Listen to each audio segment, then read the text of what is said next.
মেয়ে তার রুমটাকে ওলট পালট করে অর্গানাইজ করে পুরো নতুন লুক দিল। কি করে দিল সেটা কিন্তু জানতে হলে আপনাদেরকে কিন্তু পুরো ভিডিওটার সঙ্গে থাকতে হবে। নমস্কার বন্ধুরা, আশা করি সবাই ভালো আছেন, সুস্থ আছেন। আমিও ভালো আছি।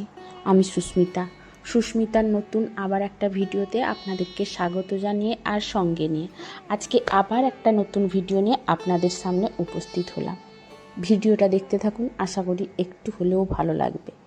আর ভিডিওটির কোনো অংশে যদি একটু হলেও ভালো লেগে যায় তাহলে অবশ্যই একটা লাইক আর কমেন্ট কিন্তু করে দিয়ে যেতে ভুলবেন না।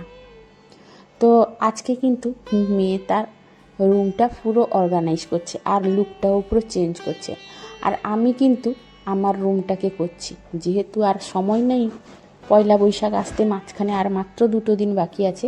তো 2 দিন ধরে কিন্তু আমি আর মেয়ে পুরো ঘরটাকে নতুন করার চেষ্টা করছি।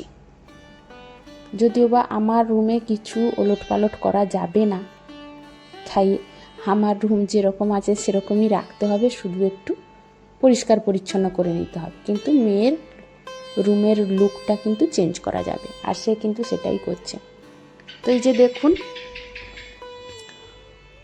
ও তার পুরো ওয়ার্ড্রপটা কিন্তু পরিষ্কার করছে। যেহেতু পরীক্ষা শেষ হয়ে গেছে, তো সেই জন্য আজকে কিন্তু সারাদিন পরে ও তার রুমটা ডেকোরেশন করছে। ডেকোরেশন বলতে ওই জিনিসগুলো একটু গুছিয়ে রাখছে। আর যখন টিউশন থাকছে তখন চলে যাচ্ছে, আবার এসে টুকটুক করে জিনিসগুলো কিন্তু গুছিয়ে নিচ্ছে। আর এই যে দেখুন, ওয়ার্ড্রপটা বলতে বলতে গোছানো হয়ে গেছে। আর বন্ধুরা, আমার বাড়িতে ভাই, বোন আর তার বাবা, এর 3 জনের হচ্ছে ড্রেস একই রকম, সাদা, ব্লু আর কালো, এই 3টে বাদে আর অন্য কালারের ড্রেস কিন্তু খুব কম দেখতে পাবেন। মেয়েরও তাই। তো সেই জন্য বকাবকি করছিলাম যে তুই কিন্তু আর সাদা কালো আনবি না, এবার রঙিন ড্রেস আন। তো সেটাই বলছিলাম। আর এই যে দেখুন, ওর কিন্তু এগুলো হচ্ছে ইয়াররিংয়ের কালেকশান। এতগুলো ইয়াররিং শুধু ওরই, একটাও আমার নেই, কারণ আমি কিন্তু এই জিনিসগুলো পরতে ভালোবাসি না আর পরিও না। তাছাড়া আমাকে শ্যুটও করে না। মানে সিটি গোল্ড বা ইমিটেশান বা এই সব জিনিসগুলো পরলে কিন্তু আমার ইনফেকশান হয়ে যায়। তো ছোটোবেলা থেকেই কিন্তু আমি কোনো সোনা আর রূপো বাদে কোনো জিনিসই পরি না, গায়ে দিলেই কিন্তু আমাকে অ্যালার্জি হয়ে যায়। তাছাড়া আমার শখও নেই সাজগোজ করার, কারণ ছোটোবেলা থেকে সাজাগোজার এত শখ থাকলেও তখন পূরণ করতে পারিনি। তো সেই জন্য এখন আর এই বয়সে এসে সাজগোজ করার মতো আর ইচ্ছে হয় না। তো সেই জন্য মেয়ে যখন সাজে দেখতেও ভালো লাগে, দেখিও। কারণ আজকালকার মেয়েরা এখন যেহেতু এই জেনারেশনের বাচ্চাদের কিন্তু বললেও শুনবে না, আর তাছাড়া এখন সমাজ যেরকম চাইবে সেরকমই চলতে হবে। তো সেই জন্য বারণও করি না, যা ইচ্ছে করে কিনে, পড়ার থেকে বেশি কিন্তু কিনেই রাখে। কারণ পড়ার এখন সময় তার নেই, কারণ টিউশন, স্কুল এইসব করতে করতে সারাদিন চলে যাচ্ছে। এই অকেশানে কোথায় একবার বেরোলে তখনই কিন্তু ওইগুলো পরে। আর এইটা দেখুন, এইটা একটা সে ওই ড্রেসের খাপগুলো যে হয়, তো এইটা দিয়ে একটা কি বানিয়েছে, রং করে দিয়েছে। কি রাখবে জানি না, কিছু রাখলে নিশ্চয়ই আপনাদের সঙ্গে শেয়ার করব। বেশ ভালোই লাগছে। এটা কেউ বলবে না ওপর থেকে যে এটা একটা ড্রেসের প্যাকেট। তো যাই হোক, আলমারিটা তো গোছানো হয়ে গেছে। তারপরে এই যে বইয়ের থাকগুলো গোছানো হচ্ছিল, এটাও কিন্তু বলতে বলতে গোছানো হয়ে গেছে। তবে বন্ধুরা, আমি এখানে 2 দিনের ভিডিও আপনাদের সঙ্গে শেয়ার করছি, আর কালকের ভিডিও আমি ছাড়বো, সেটাও কিন্তু আমার 2 দিনের। কারণ যেভাবে আমরা সারা দিন ধরে ঘর বাড়িগুলো পরিষ্কার করছি, তার সঙ্গে নিত্যদিনের কাজকর্ম তো আমাদের আছে, তার পড়াশুনো আছে, তো সেটা পুরো তো একদিনে ভিডিও করে শেয়ার করা যাবে না। তাই কিন্তু আমি 2টো পার্টে আপনাদের সঙ্গে শেয়ার করব। তাই আজকে কিন্তু মেয়ের রুম ডেকোরেশনটা আপনাদের সঙ্গে শেয়ার করছি। আর এইটা হচ্ছে ওর কিন্তু ড্রেসিং টেবিল, ওটাও কিন্তু পরিষ্কার করে গুছিয়ে নিয়েছে। এটা কিন্তু সুন্দর করে গুছিয়েছে। আর যেহেতু ওর কিন্তু দেওয়াল আলমারিটা একদম সেট করা, অনেক জিনিস ধরে, অনেক জিনিস। আর বন্ধুরা এটা করতে কিন্তু অনেক টাকাও খরচা হয়েছে, তবে কিন্তু দেখতে সুন্দর হয়েছে। আর কোনো জিনিস কিন্তু বাইরে না রাখলেই ভালো হয়। মাঝে মাঝে অগোছালো করে ফেলে, তারপরে কিন্তু আবার গুছিয়ে দেয়। কারণ ভেতরে রাখলে অগোছালো হয়ে গেলেও কিন্তু কেউ দেখতে থাকে না, কিন্তু বাইরে যদি অগোছালো হয়ে কোনো জিনিস পড়ে থাকে তাহলে দেখতে কিন্তু খুব বিচ্ছিরি লাগে। তো সেই জন্য ও কিন্তু ভেতরেই সব কিছু গুছিয়ে রাখে। তো এই যে দেখুন, খাটটাও কিন্তু আজকে সে চেঞ্জ করে দিয়েছে, মানে খাটটাকে ঘুরিয়ে দিয়েছে। তো মাঝে মাঝে কিন্তু এরকম চেঞ্জ করে দিলে ঘরের লুকটাও চেঞ্জ হয়ে যায় আর দেখতেও ভালো লাগে। তো কিন্তু করে মাঝে মাঝে। আর আমাদের রুমের খাটটা কিন্তু বন্ধুরা একটুও সরানো যাবে না, ও কিন্তু ফিক্সড খাট।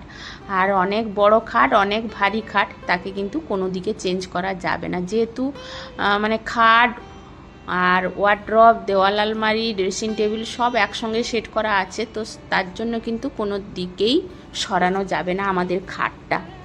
মেয়ের রুমে কিন্তু যেহেতু দেওয়াল আলমারিটা, ওয়ার্ড্রপটা দেওয়ালে করা হয়েছে একটা দেওয়াল, আর খাটটা কিন্তু আলাদা ছোট খাট, সেই জন্য কিন্তু মাঝে মাঝে চেঞ্জ করে নেয়। তো আজকেও কিন্তু সেই জন্য ঘুরিয়ে নিয়েছে, বেশ ভালোই লাগছে। এই যে দেখুন, সে তার মতো করে কিন্তু করে নিয়েছে। আমি খুব একটা লাগিনি, ও কিন্তু একাই সব কিছু পরিষ্কার করে নিয়েছে। আর দেখতে কত সুন্দর লাগছে দেখুন, রুমটা খুব সুন্দর লাগছে। আর দেওয়ালে যেগুলো টাঙানো আছে ওগুলো কিন্তু সে নিজে হাতে করেছে এগুলো। আর ওই কর্নারে যেটা আছে, ওই যে নজর টিকা যে কি বলে, ওইটা কিন্তু ওর দাদা নিয়ে এসেছিলো, বেড়াতে গেছিলো, সেখান থেকে নিয়ে এসেছিলো। তো আমার আগের ভিডিওতে মনির সংসার থেকে আমাকে কমেন্ট করেছিলে যে আমি এই বেসিনটা ইউজ করি না নাকি।